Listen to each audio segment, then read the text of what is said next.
Live from Franciscan University, this is Franciscan Beat News at 4:30. Good evening. I'm Patrick Frazier with this Franciscan Beat News Brief. An American warship fired warning shots and vessels of Iran's paramilitary Revolutionary Guard came too close to a patrol in the Persian Gulf. That's according to the U.S. Navy, which Wednesday released black and white footage of the encounter Monday night in international waters of the northern reaches of the Persian Gulf. The Navy says the USS Firebolt fired the warning shots after three fast attack guard vessels came within 62 meters of it and the U.S. Coast Guard patrol boat USCGC Baranov. Iran did not immediately acknowledge the incident.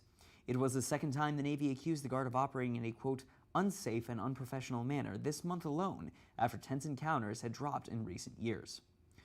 President Joe Biden will use his first joint address to Congress to pitch a $1.9 trillion investment in children, families, and education. This investment would transform the role government plays in American life. Biden delivers the Wednesday speech on the eve of his 100th day in office. Biden will make his case before a pared-down gathering of mask-wearing senators due to coronavirus restrictions. The Democrat will speak in a Capitol still surrounded by black fencing after insurrectionists protesting his election occupied the dais where he'll stand. Biden will lay out a sweeping proposal for universal preschool, 2 years of free community college, $225 billion for child care, and monthly payments of at least $250 to parents.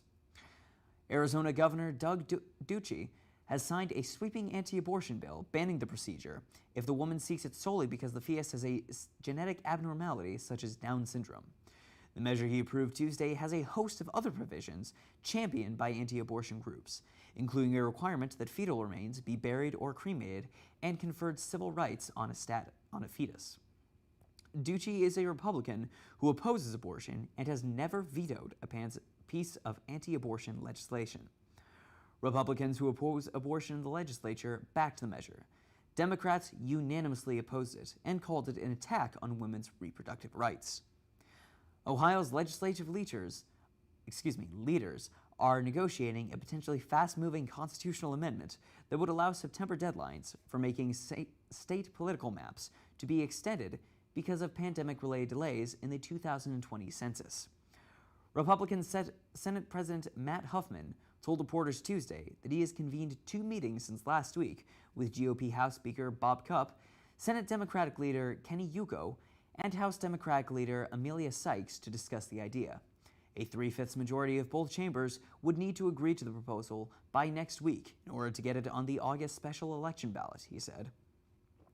The former campaign manager for an Ohio congressman has been accused of embezzling more than $1.4 million. Jamie Schwartz faces charges of wire fraud and falsification of records.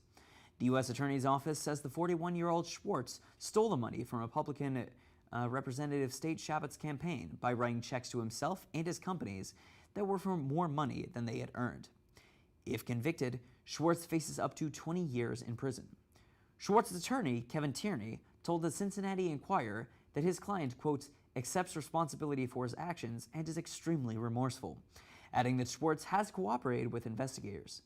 Tierney declined further comment on the matter. And now, here's Tesla with the weather. Thank you, Patrick.